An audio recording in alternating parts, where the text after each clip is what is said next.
Today's guest is one of my personal heroes. She's built an amazing career while raising twins. I first met her when she was studying and working as a private investigator, and we played in a band for a number of years and continue to write together. Her primary focus is in regulatory law, which involves a number of technical industries, including telecommunications. Her work has recently expanded, in some cases, into other jurisdictions. I'm really proud to introduce my good friend, Siobhan Ford.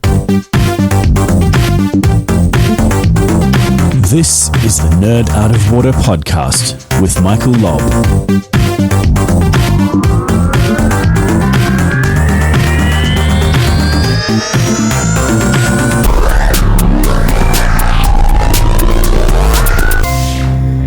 Hi Siobhan, how are you doing? I'm very well, Mike. How are you? I'm pretty good today. First of all, why don't you tell everyone what it is that you do? No problems. But actually, I would just like to say thank you for having me on your podcast. You're welcome.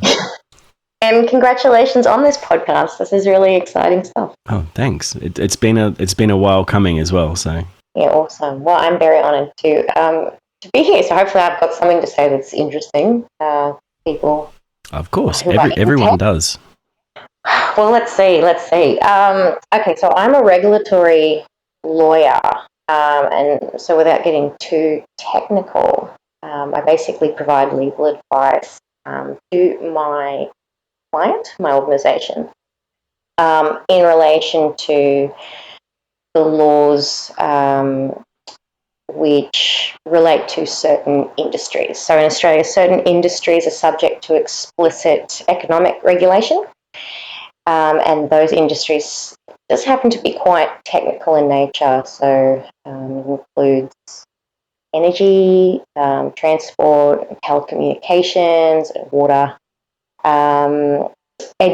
So my job involves not only understanding economic principles and, of course, legal principles, but I need to then be able to apply them to these actual industries, which involves figuring out what's going on there. So yeah, that takes up a lot of my brain space at the moment. Yeah, I bet. And I've known you for a while, so apart from like social media and things, you don't really have a tech background. So how do you keep up with all of that? Well, first of all, I'd just like to say I'm actually on a social media hiatus. Have you noticed? Oh, good. Yeah, and it's actually like I've deleted a couple of social things off my phone, which has, I reckon, saved me about three hours a week. How about you? Yeah, the same. And I've just realised that with the very little free time I have, I think that attention could be better devoted elsewhere, including reading on these technical issues that I'm working on and just the industries in general. So what was the question? How do I keep up with this stuff? Yeah, how do you keep up with all this? Because it's not easy to keep, even for someone like me who's in tech. I can't keep up with everything that's going on, and I need to, make sure that I'm focused on software development specifically. But you've got a very wide range of things that you've got to keep up with. How do you do that? Oh, look, honestly, primarily, I just have to commit to reading all the time and listening to any high quality content that I can find that relates to there are a few podcasts and things around which relate to the law that I practice in, and specifically tech. So that's a godsend. But as you know, I also just lean in on the expertise of people I know, such as your good self. Do you remember me calling you and asking you to explain how the NBN worked and Ethernet? Not very well is the correct answer to that question. Well, I remember just sketching out this really big diagram from those conversations we had, and they were really helpful. So yeah, just leaning on people I know, really, and just committing to doing all the reading. There's just no way around it. And that's another good reason why I'm off social media. So I've got a little bit more time each day. Yeah, makes sense. And if you flip that around, how do you see the law keeping up with technology these days? Mike, that is like the biggest question in the world. We could just talk about that for a few days and bring in Okay, well, many we don't have that speakers. long, but hey, we'll give it a Look, nudge. it's a really interesting question. Yeah. Look, there's a lot of people, like, that's a really hot topic right now, obviously. And it's not a new question. I think, people have been really, on about this since the Napster case Yeah. back in the day. Well, Remember that? even before that, who would possibly use a telephone? Oh, well, yeah, okay, if you want to go that broad, that is absolutely true. Yeah. And look, I think the truth is there's always going to be a lag. And I mean, maybe that seems more pronounced because technology just seems to be evolving at Yeah, breakneck because it's moving speed. faster, isn't it? And it makes it much more difficult to legislate around things that may not be available right now, but could be in the future. There is. And there's also the question for, lawmakers, around, so do you put into place laws that are so broad that they're going to catch future technologies? How far do you go? Because you also don't want to stifle innovation, I guess. So these are very big questions. And so look, my answer would be that everyone's doing their best, I think. Yeah. I think that, there's a space where existing law can be adapted to try to fit around emerging technology, but you only really know how successful that's going to be when you get a court decision. Right, when you actually have to make a decision on whether that's legal or whether that's not legal. Yeah, well, like, does this law apply to this? Does the definition extend to, this new realm of whatever? Yeah. And I think it's a really, there's a lot of public discourse on it around criminal law, which is not my area of practice. But anyway, very interesting stuff. I mean, you and I have both been in the music industry, and AI is taking on a lot of creativity kind of work. You can create music now from an AI that uses information that comes out of learning. That sort of stuff is what intrigues me. Is how do you enforce copyright on something that you've written using an AI? I didn't even know that was a thing until right now. That is really interesting. Does that mean we should get the band back together? Or? We totally should. In fact, we can probably have some new band members that are just robots. Or is it easier to build a robot that can write a good song, or is it easier to write a song? For me, it's easier to write a song, but I've heard of some albums being written with AI as a basis of things, and I've given it a couple of tries with writing some AI inspired music, and you've heard some of that, and it's interesting how it comes out. What are your thoughts on AI taking on the law industry? I've read some articles recently about how machine learning and algorithms that are feeding AI can present judgments or present findings based on thousands and thousands of cases a lot quicker than any lawyer possibly could. Is that a threat, or is that a benefit, or something that's going to assist lawyers into the future? Look, that's something that I've turned my mind to. No one wants to become obsolete, and colleagues and I talk about this. And yeah, I've read that sort of speculation as well. Look, I think you can, it's just a given that, that basic repetitive legal work probably will be taken over by AI. I think that some of it's already going that way. And I don't think that's a bad thing. I wouldn't mind if, those kinds of tasks were redirected. But, I don't buy that the sort of nuanced and, analytical work that we do is something that AI will. I can't conceive, as AI presently stands, I don't see how it could possibly do what we're doing. And I know that's probably what everyone in every industry is saying. Maybe it's a bit of denial. But, if if AI gets to a point where it can do that, well, good for AI. but I don't see it as a threat anytime soon. I think it's an interesting question, because I think in our industry, and also a few of our clients have call centers, which we've seen Google come up with the ability to call a pizza store and order a pizza and sound like a human, and that's got huge implications for call centers. All of these sort of, I won't call them mundane tasks, but tasks that are repetitive and able to be dealt with by a computer, those sorts of things are going to enhance what the rest of us do, so that we can probably take on more responsibility and more fact-finding, and if they'll take on more of the fact-finding, we'll take on more of the decision-making and the creative use of those facts.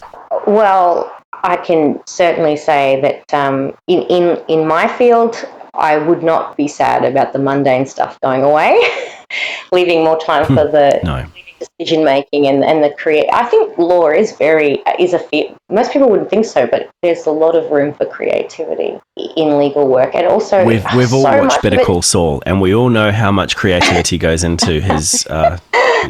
Well, a lot of law is untested, and when you're trying to come to a robust conclusion in an advice, I think it's a really creative process, and also a lot of the job is about relationships.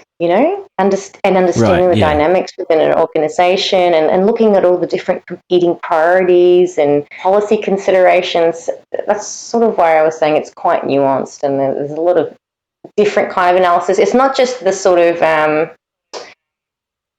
not that judicial reasoning is straightforward at all. But if you're talking about building some sort of AI that looks at different judgments, I guess it's making a mathematical model so it's able to sort of predict how a case would play out. I suppose that's what the proposition is. There's all these other things in there, such as, well, how can you predict how a witness is going to be at trial? How can you predict who the judge will accept as being believable, I guess? Yeah, all those other, like the human side to how... Well, I think you hit the nail on the head with the word reasoning. People are able to do that, whereas machines can't really use their own cognitive skills to reason. No, and also there's just everything. I mean, when you're at a law school, they sort of try to teach you how certain decisions are made. So the law says this, and then these cases said this. So if you get these facts, then you should get that outcome if you go to court. And if you have these facts, then you'll get this outcome. Like it's an equation. Yeah. But the reality is that it just doesn't play out like that in real life necessarily.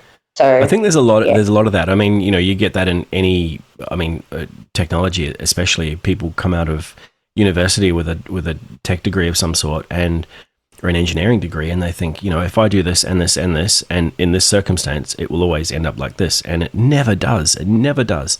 It's always something new that you've never thought of before. Yeah, it's interesting.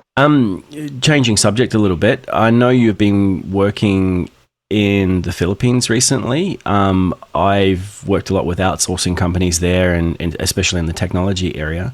Love going there. I've been going there for probably 15 years now, or maybe even longer. How compatible have you found your work style or your general approach to that environment? Is that something that you enjoy doing? Is there a new skill you have to learn, or? Oh, well, fortunately for me, part of my family is from the Philippines, so I'm really au fait with the culture. It's a second home to me. As it is mine. Yes, that's right. So the work that I do over there is generally in the capacity of capacity building, delivering training, a little bit of relationship building and mentoring.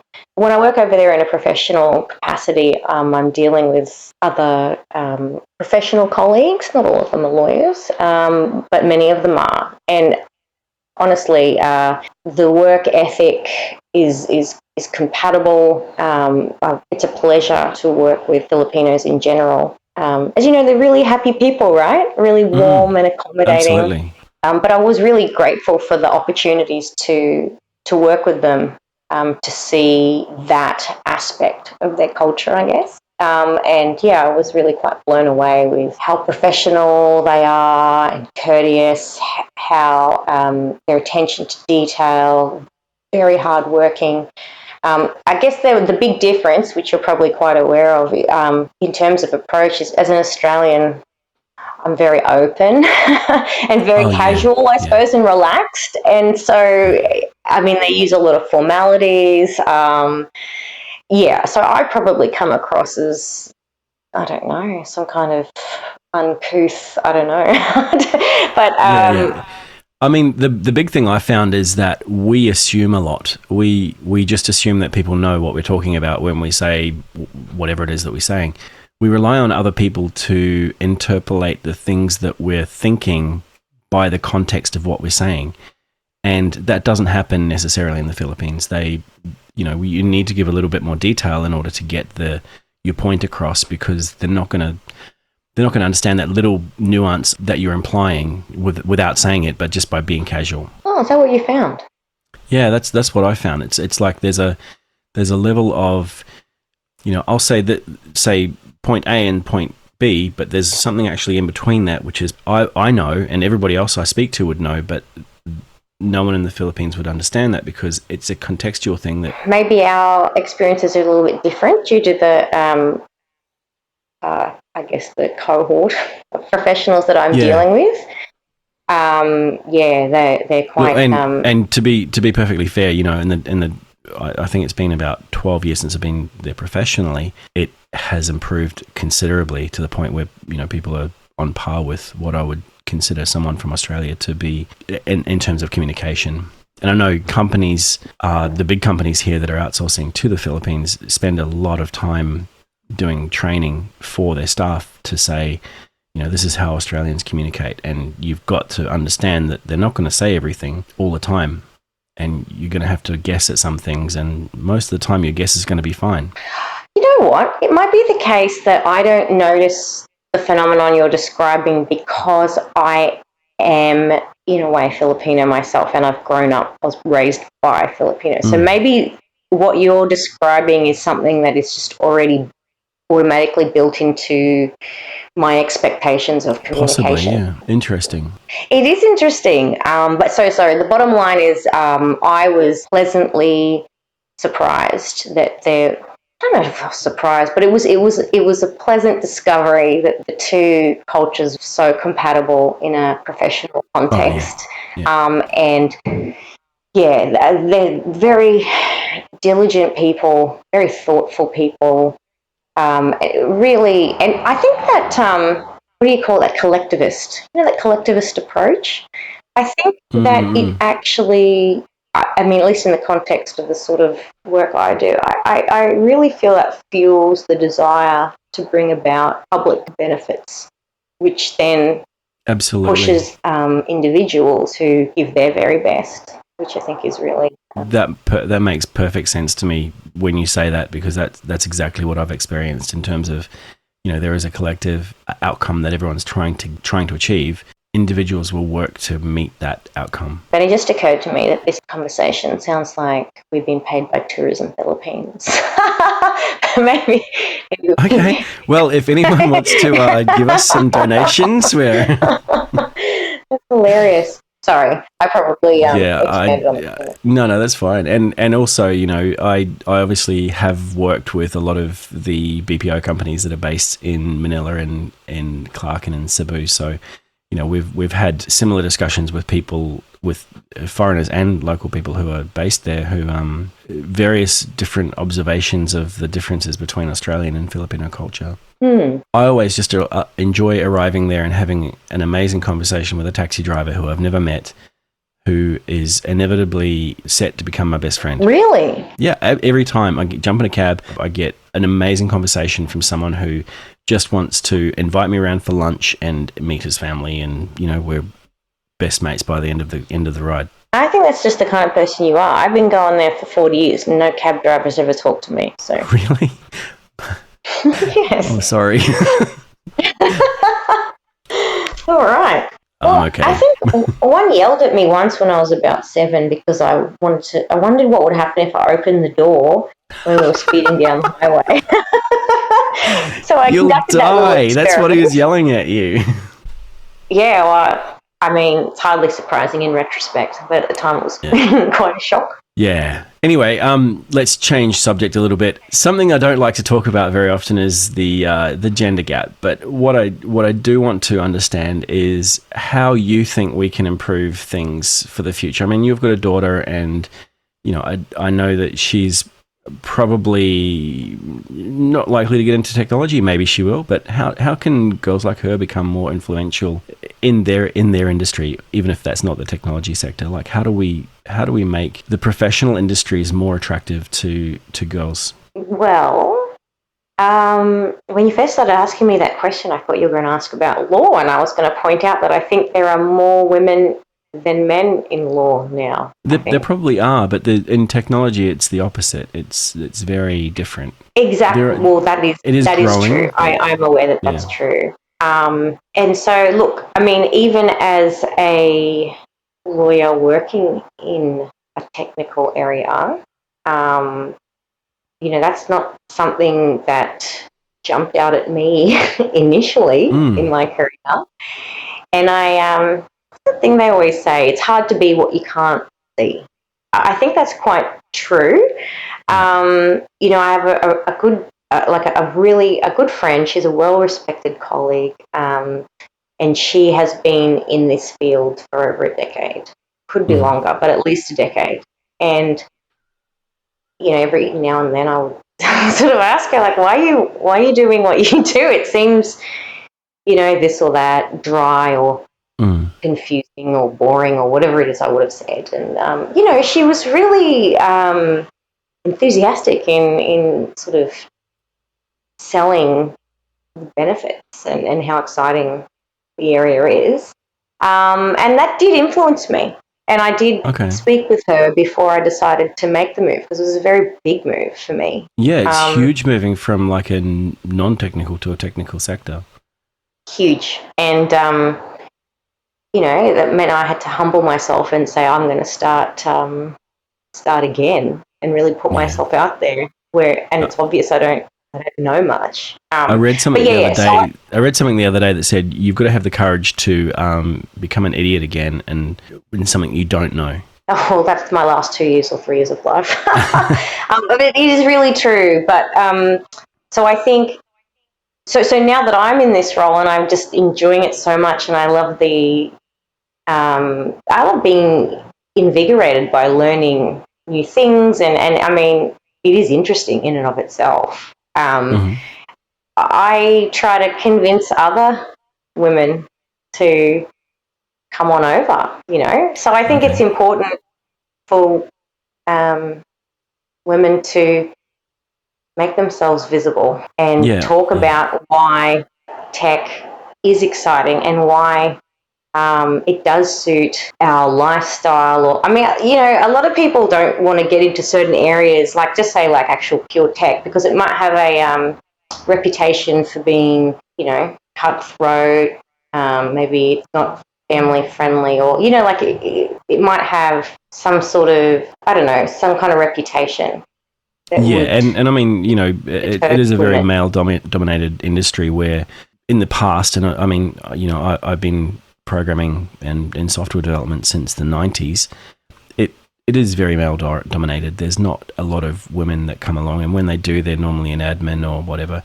But as it came into 2000s and 2010s, and now we're in 2020, it seems to me like it is reaching that point of equality where there are women in tech who are amazing and they're doing an amazing job, and it's more like it's the same as remote working. We don't care where you are in the world, as long as you're doing the job and be good at what you do and be passionate about what you do, and everything's fine. Well, I don't really know much about the industry, beyond my 5 seconds sort of working on the periphery of it. What do you think has turned women off? I think that there were a lot of guys that were made it hard for not just women, but anyone who wasn't fundamentally a psychopath. I don't mean that lightly, because the people that I knew back in the 90s were just so cutthroat.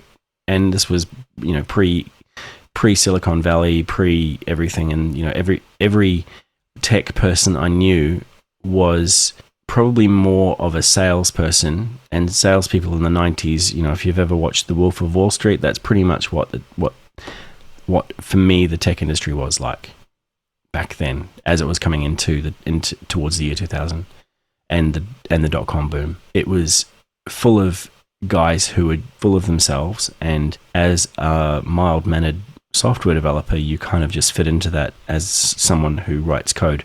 You don't have a name, you just have a SVN repository login. That's interesting. And it's interesting to me because that doesn't sound, I mean, it's different, but, if you think about the legal field historically, hasn't been, like it traditionally was male dominated.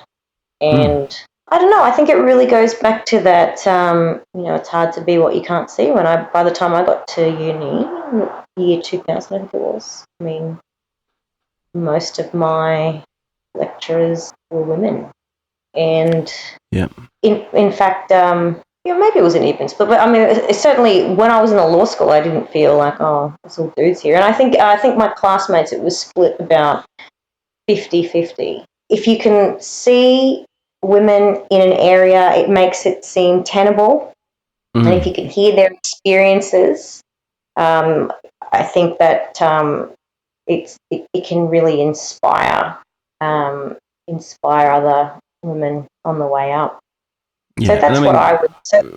Our team in Vietnam is, I think it's 50% women.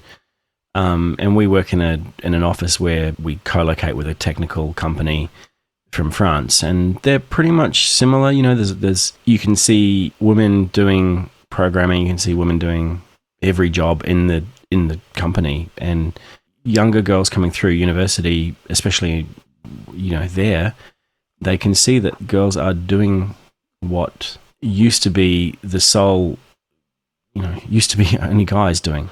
And it's great because I think that we need a different mindset in 2020 and much earlier than that. But we do need a different mindset. People do things differently, and we need that to be something that adds a new dimension to how companies work. Well, I'm all for that. Bring more women in. Diversity. Yeah. If you were going to ever consider going into business for yourself, what would you consider to be the most challenging thing? Well, I'm a very social creature, so I suppose if the nature of my business had me spending long periods of time in solitude, I would probably go a little bit crazy. Is that something that happens in your job? Like, do you spend a lot of time on your own or researching and things like that, or is there? Yeah, look, I do, and it's probably at the limit for what I can handle. I work from home. I'm really fortunate to work flexibly. So I work from home a couple of days a week. And that's great because, I mean, I can focus and I can really read and think, especially if I am drafting a more complex sort of advice. But at the same time, I do feel a little bit odd at the end of, say, isolated from your co-workers and from just in my own head for so long. I find it really hard to drop. I was thinking about this the other day. I find it really hard to drop any kind of intellectual puzzle that my brain's working on, which makes working at home a challenge because it doesn't matter if it's 6 o'clock or whatever, and people are around me, my brain's still sort of working on it. But I've got a better chance of putting it down if I, need to go to a meeting or if I'm presenting at a meeting, people in front of me, you know what I mean? Whereas if I'm just sort of by myself, I will just keep mulling over things endlessly. And I don't know that that's the best thing. So if I was running a business that required me to sort of be by myself for long periods, I'd find that a challenge. I'd have to You'd have to hire someone else to do that stuff, or get an AI to do it. Can you talk to an AI? Or you mean No, get them to do it so I can go out and get talk them to to do other it so you people? can go out and talk to other people. Yeah. Oh, fair enough. Look, there's 3 questions that I'm asking everyone, and these can relate to your industry or your role or your personal, progression through that role. What would you do differently if you had a chance? Oh, I think. And nothing is an okay answer. Like everything's perfect. It's great. That's an okay answer? That's a tempting answer because it's very easy. But I think that if I could change, well, not if I could change, so if I could go back in time or something to my younger self, I would really encourage that version of myself to take more chances earlier and put myself out there more. I think, it takes so long before you before you have the courage to really take well, for me anyway, to take professional chances, and they've all paid off for me. And I think I could have started a lot earlier. If you'd done that earlier, you would have been in a different position to what you are now, and it would have probably provided you with different opportunities and maybe other opportunities that could have advanced your career earlier. Maybe it all could have gone to hell. So maybe it's better that I did it. Maybe you'd be on the streets. I don't know. If you weren't doing what you're doing today, what is it that you would be doing? I would. Well, let's face it. We'd probably be touring. We'd probably be touring, right? Yeah, we'd still have our old band, and we'd be playing. We'd probably be playing some weird bar in the Philippines somewhere. There you go. Like Cowboy Grill? I don't know. Yeah, maybe. Yeah, we'd be playing. Yeah, Cowboy Grill would be okay. I'm down with that. Yeah, so we could still do that though. We could still do that, right? I think I'd played. I didn't play. I sung a song in Hobbit House. Really? Yeah. Just one song with a band that I knew. Oh, that's dope. We should try to do that next time we go over. Do you have any predictions for the future of your industry or technology, whichever suits? Oh my goodness, I am not qualified to make any predictions for technology, but I will give you my prediction for my work here, and that is that I am going to be very busy, as I always am. That prediction is based on the last decade. There's just lots to do. Yeah, I think everyone's busy, and eventually AI is going to take our jobs anyway, so we'll be fine. Yeah, so we better stop this discussion now and get back to work. It's been a pleasure to talk to you. Let's end this here before we get into trouble. Exactly. Good night, Mike. Okay, thanks. Good night, Australia. Thanks for taking the time to talk to me tonight. My pleasure.